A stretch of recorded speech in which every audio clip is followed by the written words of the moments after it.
नमस्कार दोस्तों, स्वागत है आप सभी का वर्ल्ड अपडेट्स में। दोस्तों, भारत का पहला floating test range INS Anvesh का सी ट्रायल इसी महीने शुरू होने वाला है और इससे अगले 2 महीने में ही इंडियन नेवी में कमीशन होने की आशा जताई जा रही है।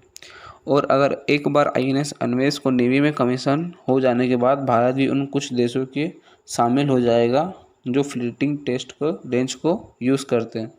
दोस्तों, आज के इस वीडियो में मैं आपको ये बताऊंगा कि फ्लोटिंग टेस्ट रेंज क्या है और ये किस काम में आता है, और साथ ही साथ हम ये भी जानेंगे कि आईएनएस अन्वेष यानी इंडियन नेवल शिप या अन्वेष आईएनएस ध्रुव से कैसे अलग है।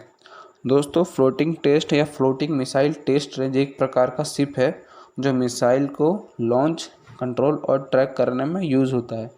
इस शिप को डीआरडीओ यानी defence research and development organisation के द्वारा डिज़ाइन और कोचिन शिपयार्ड द्वारा बनाया गया है। इस फ्लोटिंग टेस्ट रेंज यानी एफटीआर का नाम आईएनएस अन्वेष दिया गया है। इस शिप पे काम 2015 में ही कोचिन शिपयार्ड में शुरू हो गया था। कुछ मीडिया रिपोर्ट्स के मुताबिक ये शिप का डिस्प्लेसमेंट 9000 से 11000 टन के बीच का बताया जा रहा है और इसकी लंबाई 118 मीटर से 200 मीटर तक की बताई जा रही है। इसकी सटीक लंबाई अभी तक नहीं बताई गई है और इसे बनाने में 425 करोड़ की लागत आई है। इसकी स्पीड 18 नॉट्स है और इसमें 150 लोगों की रहने की जगह है।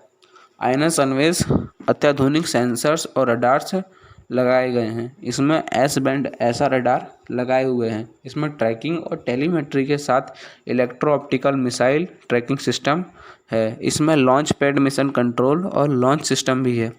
दोस्तों, अब हम आईएनएस अन्वेष के बारे में जानेंगे। आईएनएस अन्वेष समुद्र में कहीं से भी मिसाइल टेस्ट को लॉन्च कर सकता है।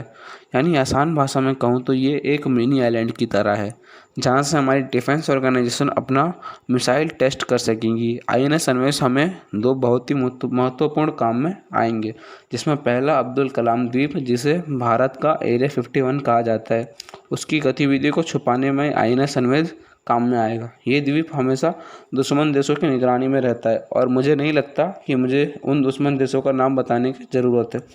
और आईएनएस अन्वेष का दूसरा मुख्य काम आबादी वाले क्षेत्र और बिजी शिपिंग लेन से दूर मिसाइल परीक्षण करना है। पहले जब भी मिसाइल टेस्ट करना होता था तब पूरा क्षेत्र में चेतावनी की जाती थी, जिसमें मिसाइल परीक्षण में देरी होती थी। पर अब इस फ्लोटिंग टेस्ट रेंज के आ जाने के बाद हमें ये मुसीबत देखने नहीं मिलेगी। ये फ्लोटिंग टेस्ट रेंज लगभग 1500 किलोमीटर तक की रेंज वाली मिसाइल को लॉन्च करने में सक्षम रहेगी। और अगर हम आईएनएस ध्रुव और आईएनएस अन्वेष की बात करें तो ये दोनों मिसाइल ट्रैकिंग शिप है, पर दोनों का काम विपरीत है।